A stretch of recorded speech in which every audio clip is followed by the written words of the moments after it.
All right, so let's move on to the other side of the deal. Utah, well, it's Mm, everyone's expecting Utah to make more moves, which I yes. wouldn't be surprised if they do. Because Mike Conley's there, Jordan Clarkson's there, pretty much. I mean, Conley's not really the youngest players. I mean, I would understand if Clarkson stays. But looking at the depth chart here, My um, God. really interesting.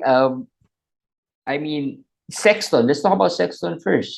He's the biggest name, or I guess Sexton and Markkinen are the biggest name that were shipped here. Let's talk about Sexton. Last year, he got injured ACL, torn ACL. How do you see him this year?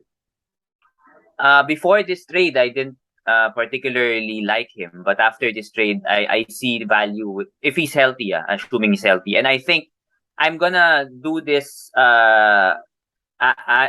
analyzing with the assumption that Conley, that Clarkson and Bojan are out of the rotation. Okay, that's a fair assumption. I think Colin Sexton will be their main player, basically, to handle the ball, to score, to pass, to do everything. Even if they're tanking, they still need someone to do that, right? So, and Colin Sexton is the perfect player for a tanking team because he can do that, but do that inefficiently and do that in a losing, in a way that will not affect your winning chances. So, Sexton 2 years ago, 24 points, 4 assists, I think a steal, almost two 3 pointers, 47% field He goal. was good. I mean, Not bad. Yeah.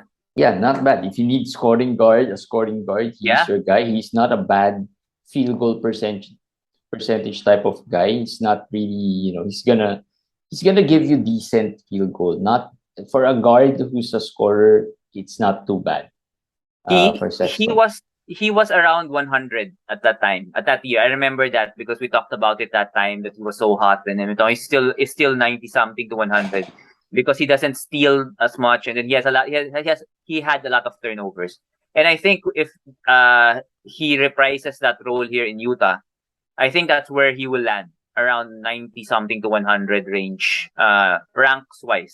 Yeah, So if you can pick him lower than that, that's good. That's okay value. That's okay value. yeah. Meanwhile, Markkinen was decent last year, although he Yes. was in a bit of he had some injury problems last year as well. Missed a number of games, but was decent enough. Not too bad. But the ceiling though hasn't been that high for Markkinen. I mean, during his Chicago days, everyone was expecting him to be the guy until he was traded to Cleveland. How do you see him here? He's probably gonna battle. Well, probably gonna start right in the power forward position. I'm not sure if he's gonna start as small forward, but um, how do you see his fantasy value here? I like it better also. Like Sexton, I think he gets a boost going to Utah, and he hurts a guy that is a sleeper for a lot of people, which is Jared Vanderbilt. A lot of Yeah, analysts, experts have Jared Vanderbilt as a sleeper, undervalued guy. Now that Markkinen is here, it affects Vanderbilt a little bit. There could be, Vanderbilt might have to play the five. Markkinen might have to play the three. But I believe Markkinen should start. Will start and will get minutes, and he'll play in a natural power forward position. Unlike in Cleveland, I don't think Utah will go three big like Cleveland. So I think Markkinen will go back to his more normal position. yeah. So I like him. I like this move for him. Though there are rumors that he might be traded also. Again, He might be. This might just be a temporary stop. So we have yeah, to wait for that. But for now that he's here, assuming he stays here in Utah, it's a boost for him. yeah. Well, nothing's final in Utah. I don't think if you look at this depth chart, it's really uh, you know chaotic to say the least. Yeah. Yeah, I mean, Taylor Horton Tucker, we talked about last episode.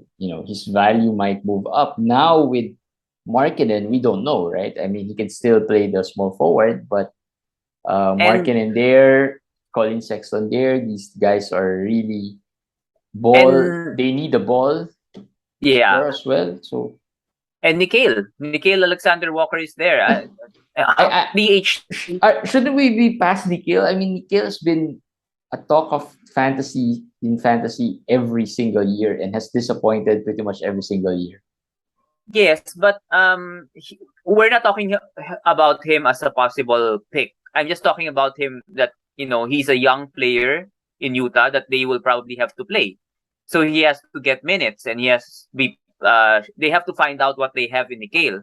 So he's gonna take minutes also from Taylor Horton Tucker and Ochai Agbaji. We haven't even talked about the rookie that they got from Cleveland. Agbaji, since he's one of the centerpieces also, they would probably showcase him also. Agbaji is a shooter who basically really, that's the only thing he does well. He shoots. He's a 3-point shooter. So there are a lot of pieces here that it's hard to, as you can see with this depth chart. Is that 17? How many players are there? I think that's a lot of players. So Yeah. some players might be like the Nino Johnsons or Juzang might not make the roster. Simon Fontecchio was signed by Danny Ainge this year as a free agent.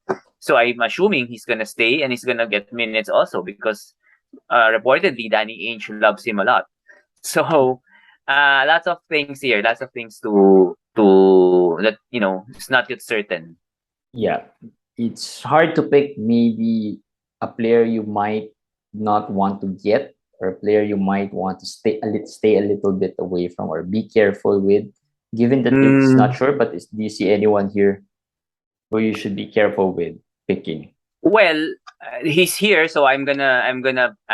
Although I did say I assume he's gonna be traded, but Mike Conley, for one, I don't care where he goes, given that his age and everything. Wherever he goes, he's basically at the downside of his career. Stay away from Mike Conley. Stay away from Jordan Clarkson. Sorry, fans of Clarkson, but I'm staying away from him this year. The vets, basically. Clarkson, Conley. These guys, I'm not gonna touch this year. And the surprise, other than Vanderbilt, who the surprise is not much of a surprise now, but Are we talking about Walker Kessler? no, I mean the any players who you think will surprise. Okay. Vanderbilt, just a quick note on Vanderbilt. I think currently he's 115th in Yahoo. If that stays at 115, I like that. Even with Markkinen, I think there could be value. They both of them can get value, Vanderbilt and Markkinen. But if you get Vanderbilt, if people get scared and drops him further, I think that's a steal. Vanderbilt, especially here in this roster in Utah, rebuilding, very, very appealing. But of Yeah. course, the $1 million question, everybody's been talking about this guy. I've been getting questions about him. Walker Kessler. Who starts? Azubuki or Kessler? How's Kessler? I like Kessler. I'm not gonna More sugarcoat than it. He's one of Azubuki. those. I did say I think Udoka might start, but it doesn't matter because I think Kessler will get 20, 21 minutes, probably 23 minutes. That's enough. Kessler is basically Jakob Poeltl in his rookie year. He blocked 4.6 blocks last year in college. He had 8 rebounds. He shot 60 something percent. That's basically all you need to know about him. And with this kind of a depth chart, unless the trades that will send Condi and etc. out will bring another center in, Walker Kessler is gonna be a player that I can see getting in the late rounds.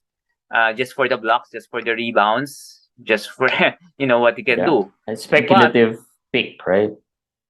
yeah, but right now he's getting away from that speculative pick. If people are too enamored with him, then maybe he's becoming a Josh Giddey this year, Walker Kessler. But yeah, I think he's, as long as you get him at a 130, 140, that range, he's a steal there. But if he becomes a Giddy and he becomes a 100, 105, ah, never mind. Plus, this, like we said, Utah might still make some moves. So if you're drafting a little early this season, especially if you're drafting before the preseason starts, you Yeah, might have to think twice about drafting any of these guys other than maybe Sexton. Even Markkinen is Margaret. an unsure thing, right? I mean, you said it. Maybe he could be traded still. So I think the only sure thing here for now is Sexton and maybe Vanderbilt. I would think Vanderbilt. Utah would want to keep Vanderbilt because of Yeah. he's being young, and of course Kessler may be a speculative pick in the deeper leagues or maybe your last Yeah. pick in case you Yes. need some Yeah. centers. But Those yeah, four. Those four. Laurie Markkinen, Kessler, Jared Butler. There Vanderbilt, were and questions about Sexton. Jared Butler, but I think with Sexton here, and I wouldn't be surprised if they keep Clarkson because Clarkson's really not old, uh, Uh, right? I think Clarkson's gone. I'm more sure Clarkson is gone because Clarkson, all you need is maybe 1 or 2 second round picks to get him, and there would be contending teams who could just shell that out. The Lakers for one would love it to get him, but I think Clarkson and Bojan are for sure out of there. Jared Butler is probably gonna be the backup point guard of Sexton. So if you're in a very deep league, yes, he's someone maybe you could consider very late. But in standard leagues, no. All right. Standard leagues. All right, so that's Utah for you guys. The post Donovan Mitchell, Rudy Gobert era. Basically, that's pretty much over. That's history